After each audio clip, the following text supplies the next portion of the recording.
What is inflation? Inflation is when the prices of goods and services increase over time, meaning that the value of money goes down and people can't buy as much with the same amount of money. It can be caused by a number of things, such as higher demand for products, shortages in supply, increased production costs, or when a government prints too much money. Inflation has happened many times throughout history and can have a big impact on how a society functions. When prices rise too quickly, people may struggle to afford everyday items like groceries, gas, clothing, and rent.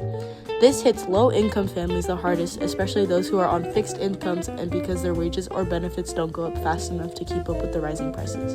Inflation can also affect businesses by making it harder for them to plan for the future. If they don't know how their supplies will cost or what customers will be able to afford, it becomes difficult to invest or grow. High inflation can also lead to increased borrowing costs, which can make it more expensive to take out loans for things like houses, cars, or starting a business.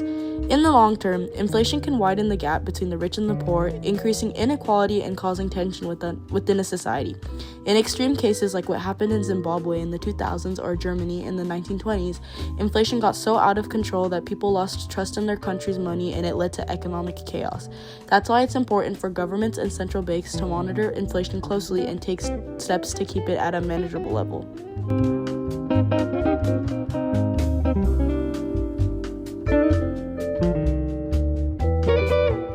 Inflation makes life more difficult in overpopulated U.S. cities by raising the cost of housing, food, transportation, and essential services.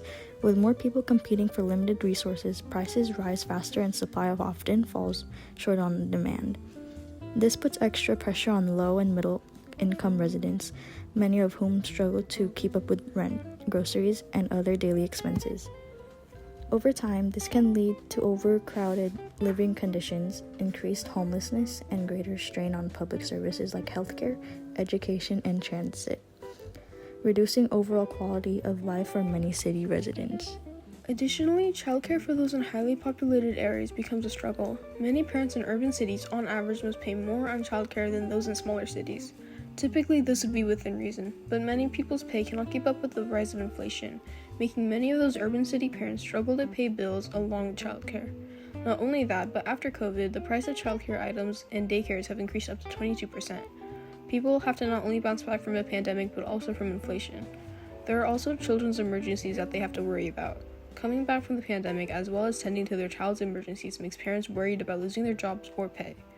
Losing money in this type of economy will have grave consequences on their future. As a result of these factors, in 2023, there was a historic low in babies being born. Many young adults have to consider cost in whether choosing to be parents or not. Although many people view inflation as a con, economists know that it is essential in building a good economy. While wild inflation isn't desirable, deflation isn't good either. When deflation occurs, people will start to anticipate lower and lower prices, leading them to not buy anything. With no money going through the economy, it means that there is no economic growth and less income generated by producers. All of this leads to lower economic growth. One good example of this is Japan, a country with a long period of nearly no economic growth, largely because of deflation. There is a good middle ground of inflation where it indicates a good economic growth. Low, stable, and mostly predictable inflation is a good sign for the economy. However, having a higher amount of inflation also indicates more job opportunities and better social life. When employment is high, businesses need to hire more workers to meet increased demand, which can lead to rising wages and prices, fueling inflation. Similar to employment, as more people purchase goods and services, companies and businesses need to fill the demand by increasing production and price. In conclusion, while inflation can be a sign of a growing economy when managed properly, it still has a big impact on everyday life. With these economic pressures on normal civilians, it's important to recognize the real-world challenges that it creates for them. Striking a balance between economic growth and affordability is key to ensuring that these individuals are thriving and surviving in the process.